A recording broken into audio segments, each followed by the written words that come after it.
Hi வணக்கம் நண்பர்களே. So இன்றைக்கி நம்ம பார்க்க போகிறது வந்து கமாடிட்டியில் ஜிங்க்குடைய செக்மெண்ட்டு தான் நம்ம பார்க்க போகிறோம். ஓகேங்களா? ஸோ நிறைய பேர் வந்து ஜிங்க்கில் நீங்கள் பார்த்துருப்பேன்னு நினைக்கிறேன். ஸோ எந்த மாதிரி மூவ்மெண்ட் நடக்குதுன்னு சொல்லிட்டு. ஸோ இன்றைக்கி நம்ம வந்து ஜிங்க்குடைய ப்ரோக்ரஸ் வந்து சார்ட் படி எப்படி போகுதுன்னு பார்க்கலாம்.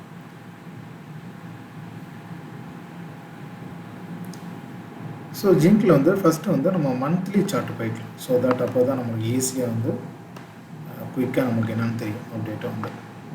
ஓகேங்களா? இப்போ பார்த்தீங்கன்னா மந்த்லி சார்ட்டில் போய் பார்த்தீங்கன்னா ஏற்கனவே வந்து இங்கே ஒரு பெரிய பிரேக்கப் கொடுத்துருக்கா. கிட்டத்தட்ட வந்து உங்களுக்கு பார்த்தா தெரியும். இப்போ நான் ஒரு லைன் தான் ட்ரா பண்ணுறேன். இந்த இடத்துல வந்து ஒரு கன்சாலிடேட் நடந்திருக்கு. ஓகேங்களா? கன்சாலிடேட் நடந்திருக்கா. ஸோ ஓவராலாக வந்து இந்த ரெண்டு கன்சாலிடேட் நம்மளுக்கு வந்து ஓவர் ஆன் பீரியடில் கிட்டத்தட்ட வந்து எப்போ வந்து பார்த்திங்கன்னா மார்ச் 2023 கிட்டத்தட்ட மார்ச் 2023 கிட்டத்தட்ட 1 இயராக வந்து இந்த ரேஞ்ச் பவுண்டுக்குள்ளேயே தான் இருந்திருக்கு ஓவராலாக. ஸோ இதை பிரேக் டவுன் பண்ணி ஓகேங்களா, இது வந்து ட்ரெண்டு வந்து அப் ட்ரெண்டாக மூவ் ஆயிடுச்சு. இப்போ அந்த அப் ட்ரெண்ட் மூவ் ஆனதுக்கு வந்து கிட்டத்தட்ட வந்து இங்கே நீங்கள் பார்த்தீங்கன்னா 270 80 வந்து ஒரு டபுள் பாட்டம் எடுத்து கீழே வந்து அகைன் ஒரு கரெக்ஷன் கொடுத்துருக்கு. ஓகேவா? கரெக்ஷன் இப்போ கொடுத்துருக்கு. இப்போ நம்மளுக்கு வந்து ஸ்விங் ட்ரேடுக்கு வந்து ஒரு பெரிய ஆப்பர்ச்சுனிட்டி, அந்த ஆப்பர்ச்சுனிட்டி பற்றி இப்போ பேச போகிறோம். நம்ம வந்து வாங்க நம்ம டெய்லி சார்ட்டில் போயிடலாம். ஓகே. ஸோ டெய்லி சார்ட்டில் பார்த்தீங்கன்னா கிளியராக உங்களுக்கு தெரியும், இந்த இடத்துல இங்கே தான் நம்மளுக்கு வந்து கன்சாலிடேட் நடந்துட்டு இருந்துச்சு. உங்களுக்கு பார்த்தா தெரியும். ஸோ இங்கே தான் ஒரு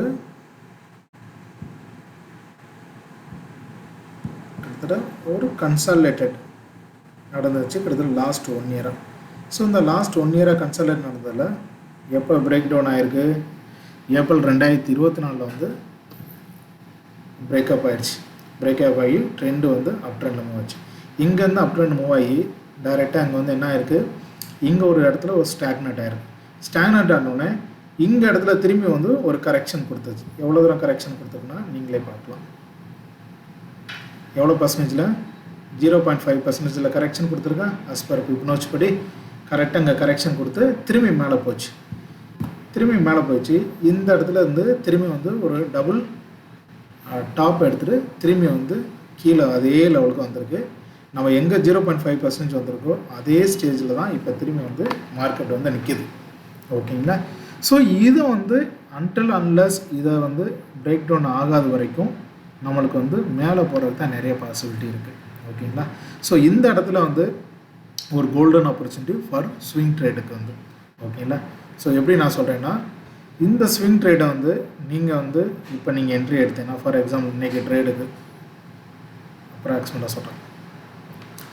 ஸோ என்ட்ரி வந்து இன்றைக்கி வந்து 251 எடுத்திங்கன்னா உங்களோட ஸ்டாப் லாஸ் வந்து நீங்கள் இதுக்கு கீழே நீங்கள் மெயின்டைன் பண்ணிக்கலாம்.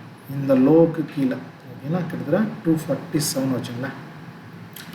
247 வந்து டெய்லி கேனில் க்ளோஸ் பண்ணி வைக்கணும். க்ளோசிங் வச்சாந்தால் மட்டுமே தான் உங்களுடைய கீழே ட்ரெண்டு மாறுதுன்னு அர்த்தம். அன்டில் அன்லெஸ் சும்மா டச் பண்ணிவிட்டு திரும்பி மேலே போனால் கூட அது வந்து கவுண்டு கிடையாது. டெய்லி கேனில் 247 கீழே வந்து நம்ம க்ளோசிங் வச்சுருக்கணும் உங்களோட ஸ்டாப் லாஸ். ஸோ உங்களோட டார்கெட் வந்து ஸோ ஃபஸ்ட் லெவல் டார்கெட்டே வந்து ஸ்ட்ரெயிட்டாகவே வந்து 280. Okay. Second level target okay. Second level target நீங்கள் பார்த்தீங்கன்னா கிட்டத்தட்ட வந்து 300 ரேஞ்சில் வரும். ஏன் 300 ரேஞ்சில் நான் சொன்னீங்கன்னா, ஏன்னா அங்கே தான் நம்மளுக்கு வந்து மந்த்லி சார்ட்டில் வந்து பார்த்திங்கன்னா கிளியராக தெரியும். உங்களுக்கு வந்து தெரியுதா நெக்ஸ்ட் லெவல் என்ட்ரி எங்கே இருக்குன்னு சொல்லிட்டு நியரஸ்ட்டாக 300 ரேஞ்சில் தான் இருக்குது. ஸோ அதனால தான் உங்களோட டார்கெட்டு நெக்ஸ்ட்டு டார்கெட்டு 300 நான் சொல்லியிருந்தேன். ஓகே. ஸோ நெக்ஸ்ட்டு டார்கெட் வந்து 300. இதில் வந்து டைம் டூரேஷன் பார்த்திங்கன்னா மினிமம் ஃபார் 20 ட்ரேடிங் டேலேருந்து டு 40 ட்ரேடிங் டேக்குள்ளே இந்த டார்கெட்டை அச்சீவ் பண்ணுற சான்சஸ் இருக்குது. ஓகேங்களா? ஸோ இது வந்து இந்த ட்ரேடிங் டேயில் வந்து மினிமம் 20 to 40 ட்ரேடிங்கில் சொல்கிறேன். இப்போ உங்களுடைய இன்வெஸ்ட்மெண்ட் வந்து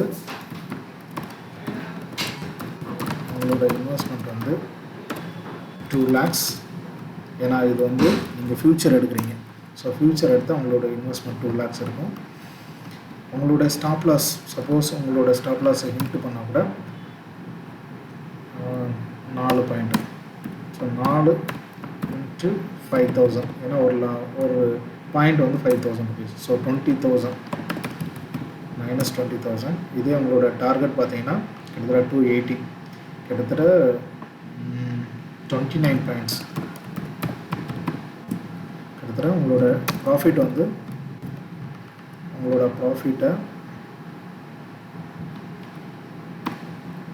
வந்து 1,45,000. உங்களோட லாஸ் வந்து நீங்கள் கால்குலேட் பண்ணி பார்த்தீங்கன்னா 20,000. ஓகேங்களா? ஸோ இது வந்து ஒரு ஸ்விங் ட்ரேடியோடைய பொசிஷன், லாங் டேர்ம் பொசிஷனாக கிடையாது, ஒரு 2 months ஹோல்டிங் இருக்கும். ஓகேங்களா? பட் நீங்கள் வந்து ஆகஸ்ட் மந்தோட கான்ட்ராக்டை நீங்கள் எடுத்தாலே போதும். எனக்கு தெரிஞ்ச ஆகஸ்ட் மந்த்லேயே நீங்கள் வந்து ஃபஸ்ட்டு டார்கெட் அச்சீவ் பண்ணுற சான்சஸ் இருக்குது. மோஸ்ட் ஆஃப்லி செப்டம்பர் டார்கெட்டில் வந்து it should be reach for the 300. So இதுதான் overall views about the zinc. ஓகேங்களா? ஃபார் கமாடிட்டி செக்மெண்ட்டில். ஸோ இது எப்படி பர்ஃபார்ம் பண்ணுது எப்படின்னு சொல்லிட்டு வெயிட் அண்ட் வாட்ச். ஸோ நீங்கள் ட்ரேடு எக்ஸிக்யூட் பண்ணுறீங்கன்னா ஸோ தயவுசெய்து வந்து உங்கள் அட்வைஸ்ட்டை நீங்கள் கேட்டுட்டு நீங்கள் உங்களோட ட்ரேடை நீங்கள் எக்ஸிக்யூட் பண்ணலாம். ஸோ இதனோட வீடியோ வந்து ஒன்லி ஃபார் எஜுகேஷன் பர்பஸ்க்காண்டி. டெக்னிக்கலாக இது வந்து ஒர்க் அவுட் ஆகுதா ஆகலையான்னு சொல்லிட்டு we can wait and watch on that. ஓகேங்களா? ஸோ இந்த வீடியோ பிடிச்சிருந்தால் லைக் பண்ணுங்கள், ஷேர் பண்ணுங்கள் அண்ட் சப்ஸ்கிரைப் பண்ணி வச்சுங்க. Thank you so much.